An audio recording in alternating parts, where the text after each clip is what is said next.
guys, it's Saga from TechWorks. In this video, I will compare the dual cameras on the Mi A1 with those on the OnePlus 5T. Ever since I have got the OnePlus 5T, this is one of the most requested video from you guys. OnePlus 5T is basically a glorified version of the OnePlus 5 with a bigger screen and slightly updated set of cameras. While the 5T and A1 look very similar, keep in mind that the Mi A1 comes at Rs 15,000, which means it costs less than half as much as the OnePlus 5T. So it will be really interesting to see if the dual cameras on the OnePlus 5T can hold up their price. Now before we get started, make sure to hit the subscribe button so you don't miss out on any of the amazing videos coming up on this channel. Let us quickly get the specifications out of the way. Mi A1 packs in dual 12 megapixel cameras with face detect autofocus and dual tone flash. One of the camera has a regular 26mm wide lens with f2.2 aperture, while the other one has a 50mm telephoto lens with an aperture of f2.6. OnePlus 5T also has a dual camera setup with face detect autofocus on its back. Instead of having a wide and a telephoto lens, both the cameras on the 5T now have 27mm lenses. Main camera is a 16 megapixel sensor with f1.7 aperture and electronic stabilization. Secondary camera has a 20 megapixel sensor and again a wide aperture of f1.7. At front, the Mi A1 has a 5 megapixel camera with f2.2 aperture, while the 5T has a mammoth 16 megapixel camera with f2.2 aperture. The dual cameras on both these phones now have different functions. You can choose between the wide and the telephoto cameras while clicking images on the Mi A1. But on the OnePlus 5T, you can no longer switch between the cameras on your own.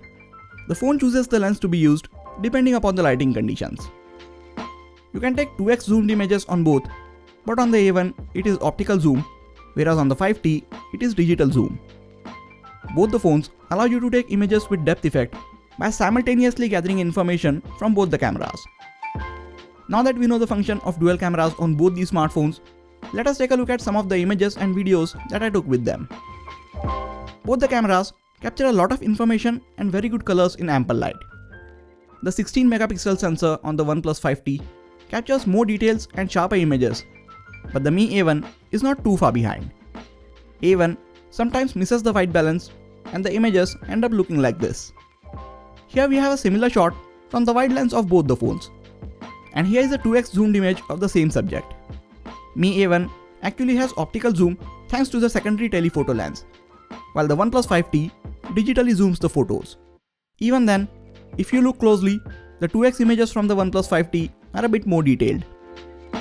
5T has a better dynamic range of the two, but while shooting in HDR mode, A1 is a bit more aggressive, and I actually prefer its HDR images over those of the OnePlus 5T. Here is a quick test between the focusing speed of both these cameras. OnePlus 5T is not exactly the fastest at focusing, but it is still doing a better job than the A1 at latching onto the focus. Close-up shots from both look good, and thanks to the wide f1.7 aperture on the 5T, background is blurred out very nicely. But I am also really impressed with the detailed and sharp images of the A1.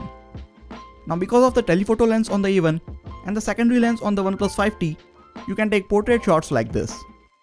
Background is not as compressed on the 5T as it is on the A1, but I also like the fact that these images from the 5T are not too cropped in like the ones from the Mi A1.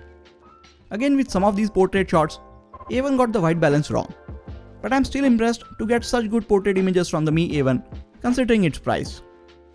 Until now, we saw that the images from the OnePlus 5T are clearly better, but the Mi A1 is also holding up very well in this competition. As we move to lower lighting conditions, difference in the images starts getting noticeable. Wide aperture on the OnePlus 5T helps it capture more details, and its wider dynamic range comes into play in these situations as well. Mi A1 also performs good for the price at which it comes in, but there is a lot of noise in its images. This is due to the camera cranking up the ISO to compensate for a narrower aperture.